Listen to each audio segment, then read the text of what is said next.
looking at the package, it looks really great, and this kind of reminds me of a Apple or Samsung product. It's well packaged.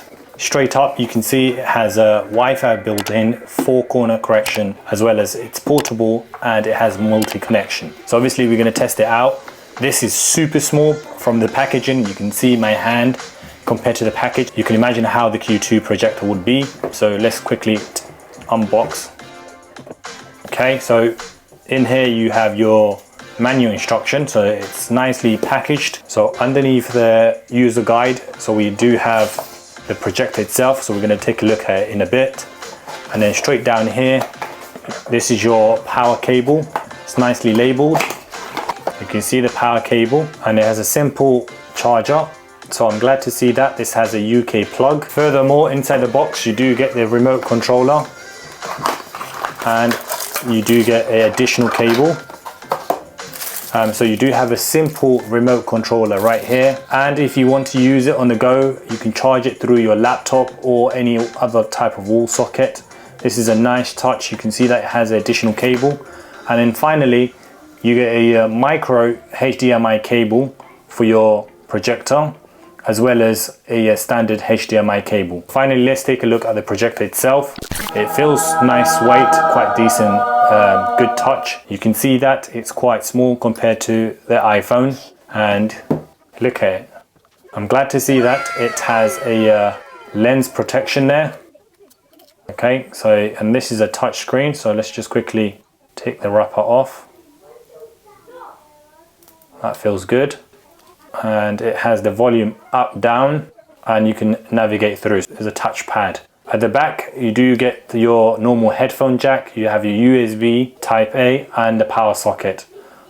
On the other side, you do have micro HDMI and a power button.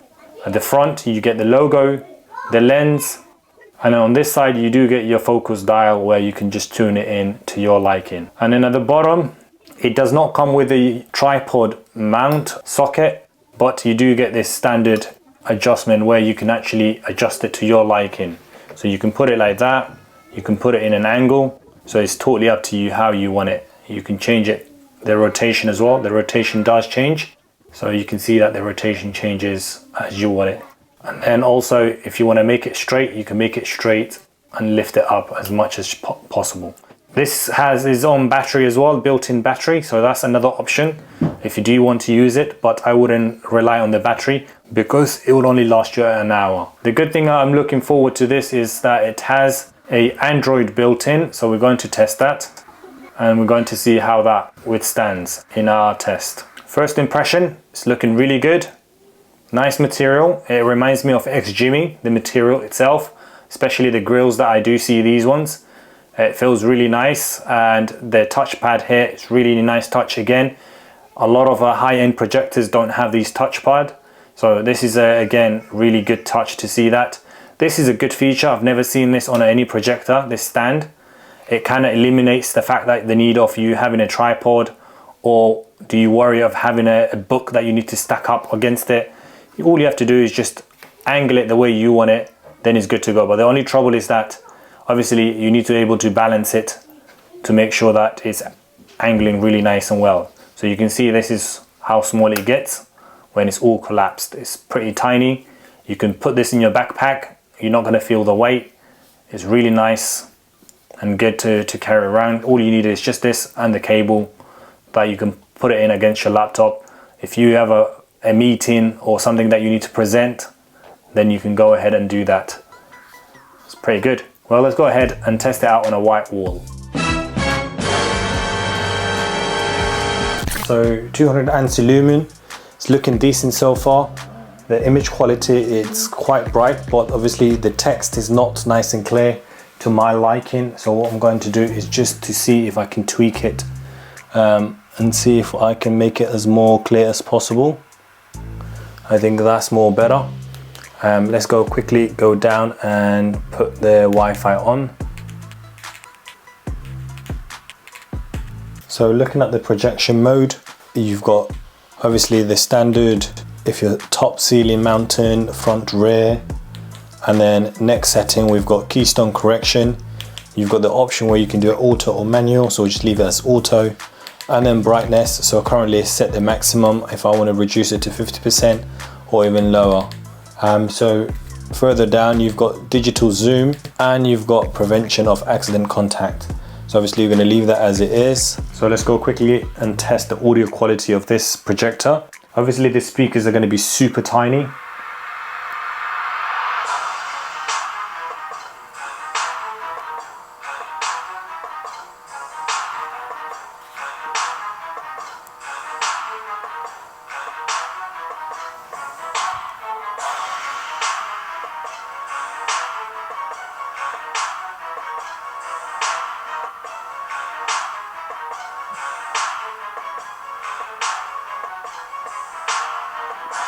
As you can hear now is 50%.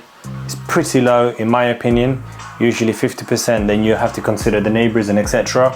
So I'm gonna crank it up to 100% just to show you.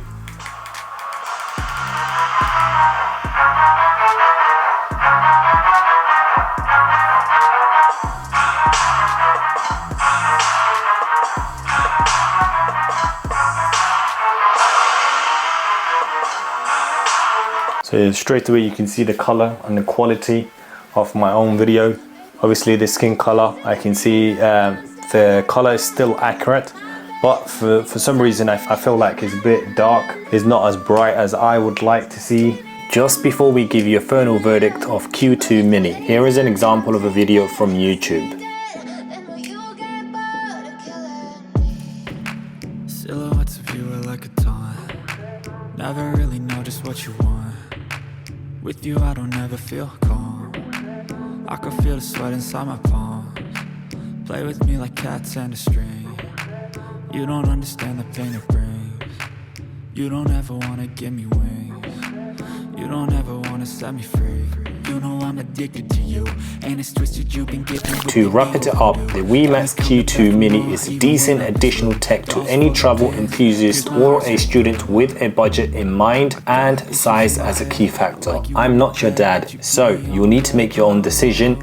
And with that said, this projector comes with a slick design, impressive range from a small such a mini projector, making it more versatile. Three main drawbacks for me is the 200 ANSI lumens, which is not bright enough to my liking. The projector has a manual focus, which is very sensitive due to the stand.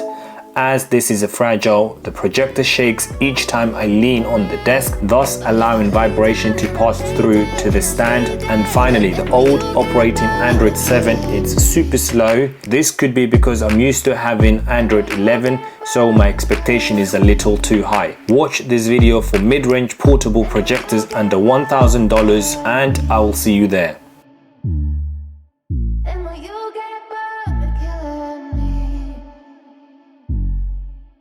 And when you get bored